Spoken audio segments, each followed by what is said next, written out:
I want, well, he's blocked now, so he can't break it down. I bet you he doesn't know what that means. No one of these shall want her mate. I wonder if he knows what that means. Let's get the context on that, Isaiah 34. so we can see what that means and how Israelites butcher that Bible verse on a regular basis. I'll start at verse 10. It says, "It shall not be quenched night or day. The smoke thereof shall go up forever, from generation to generation." Talking about the destruction of Babylon. Go ahead. "It shall lie waste. None shall pass through it forever and ever. But the cormorant and the bittern shall possess it. The owl also. And the what? The owl. The owl. Go ahead. Also, and the raven shall dwell in it. Keep going. And he shall stretch out upon it the line of confusion, and the stones of emptiness. They shall call the nobles thereof to the kingdom, but none shall be there.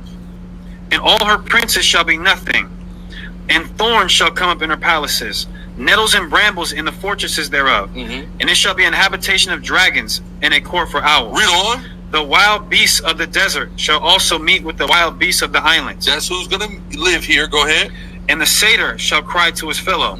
The screech owl also shall rest there, and find for herself a place of rest. Read on. There shall the great owl, read, make her nest. Read on. And lay, and hatch. Read on. And gather under her shadow. Read on. There shall the vultures, the who? Vultures, there shall the vultures, go ahead, also be gathered. The vultures are going to gather here. Go ahead. Every one with her mate. Every what? One with her mate. Everyone with her mate. So when it says none shall want her mate, it's talking about there's going to be plenty of vulture couples having sex and making babies in America. There will be no people. So when people go and read here in Isaiah 34:16 and say, none shall want her mate, that's not talking about the Bible. That's talking about vultures. Yeah. For the record. Right? So when it says, seek ye out the book of the Lord and read, no one of these shall fail, it's telling you these are prophecies that have been existing about the destruction of Babylon. Exactly. None shall want her mate. The vultures. All right, so you saw it, and I'm on the Elder Pashai's page. He just dropped this video 3 hours ago, as you see, and I wanted to talk about that short clip that we just watched from Sakari as well. This is easy. You know, the Elder Pashai went into it. I'm going to quickly talk about it as well. And just like the Elder brought out, I know exactly why he's saying what he's saying, because when you read in the NLT, it says that. It says that right here. Ezekiel 34 verse 16, it says, search the book of the Lord and see what he will do. Not one of these birds and animals will be missing, and none will lack a mate. None will lack a mate. For the Lord has promised this. His spirit will make it all come true. Now, what's ironic to me is that a few months ago, I first read this in the NLT. I'll say maybe back in March or April. And I was like, wow, the NLT is going off.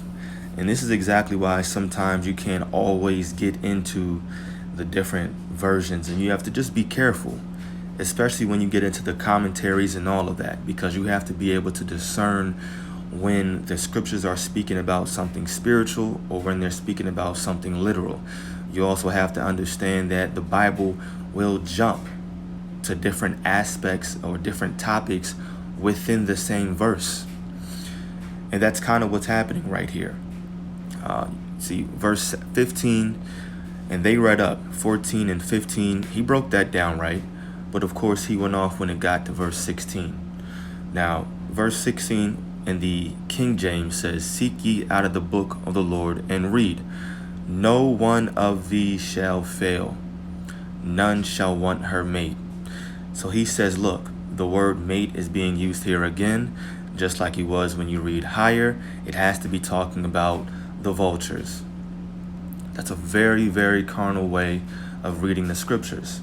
Now, just to show you, if we were to do the same exact thing, and I'm going to get out of the King James, of the NLT, and we're going to do this. Very easy, quick example. And this is something that people do, and that's why they don't have the understanding of the charagma in Revelation 13. They'll read this, Ezekiel 9 verse 4. And the Lord said unto him, Go through the midst of the city, through the midst of the Jerusalem, and set a mark upon the foreheads. So they'll read that. Mark upon the foreheads of the men that sigh and cry for all the abominations that be done in the midst thereof. So they say, okay, cool, mark on the forehead. This is a spiritual mark. Then they jump to Revelation 13, and they say, Revelation 13 verse 16, and he causeth all, both small and great, rich and poor, free and bond, to receive a mark in their right hand or in their foreheads. And they say, wow, you know what? If the mark in Ezekiel 9 and 4 is spiritual, then the mark in Revelation 13 verse 16 has to be spiritual as well. And then they leave it right there. Surface value. They don't go any deeper. They don't read it or look into it. There's no discernment. And more importantly, you can tell that the Holy Spirit is not working in them. Because you'd be able to discern between spiritual things, carnal things. You'd have the understanding. And if that's the case, then you would know that this M-A-R-K in Revelation 13 verse 16 is something physical. Why? Because you dive deep into it. You study.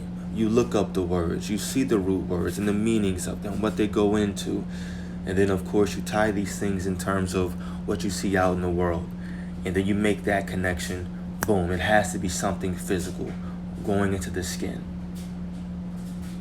Furthermore, these marks are being placed on different groups of people.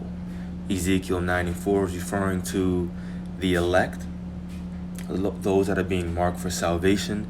And then you have Revelation 13 verse 16, people that actually take or receive that charagma, that are now doomed for destruction. Excuse me.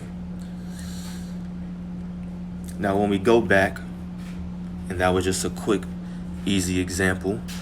When we go back to Ezekiel 34 verse 16, once again, it says 34. Oh shoot. Isaiah 34 verse 16.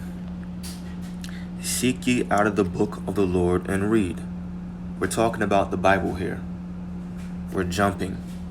It's not talking about vultures or any kind of birds anymore. Seek ye out of the book of the Lord and read, like the Elder Pashai brought out. We're talking about the same topic right now. From that phrase, no one of these shall fail, none shall want her mate. It's referring to the prophecies written in the book. Seek ye out of the book of the Lord and read. That's the topic at hand. Seek ye out of the book of the Lord and read. No one of these, meaning the prophecies, the things written in the book, shall fail, meaning they're going to come to pass. No one of these shall fail, none shall want her mate. You're not going to need any other book, any other philosophy, no other readings to go along with the prophecies and the things written throughout this book, this Bible. For my mouth it hath commanded, and his spirit it hath gathered them. That's what it's referring to. But you have to be spiritual in order to understand when the Bible is referring to certain things, even if it's using the same wording. And that's where we get 1 Corinthians 2. We'll read verse 13 and 14. It says, which things also we speak, not in the words which man's wisdom teacheth, but which the Holy Spirit teacheth, comparing spiritual things with spiritual. Yeah, Sakari he's getting too much into these Bible commentaries, and he's looking at different versions of the Bible, and is using that as face value, saying this is exactly what it's talking about, nothing else. It has to be. And he's losing sight of how to compare spiritual things with spiritual. And this is easily how you can tell if the Lord is dealing with somebody, because you'd be able to break these things down. You'd be able to see the spiritual aspects concerning the scriptures. Verse 14 says, but the natural man, receiveth not the things of the Spirit of the Most High, or God, for they not, it's not talking about the people, it's talking about those spiritual things.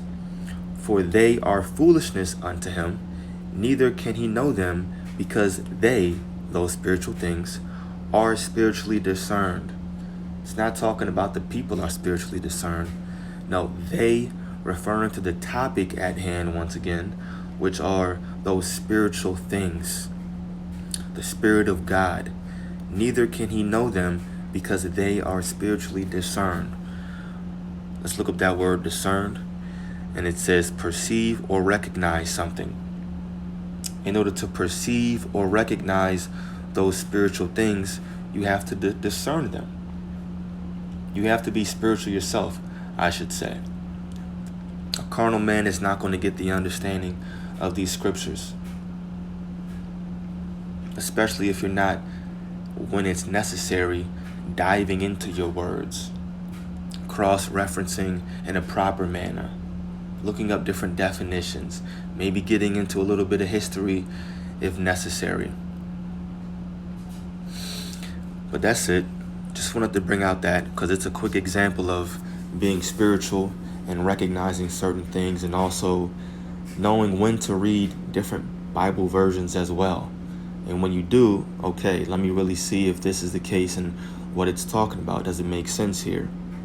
Just a quick example for the purpose of exhortation, and also so we can continually examine ourselves in this truth. I pray that this was edifying to the elect. Call Haloyim Yahweh Ba'ashem Yahushai Ba'ashem Achak. Double honors to our apostles and elders of Great Millstone, and peace and blessings to the elect. Shalom.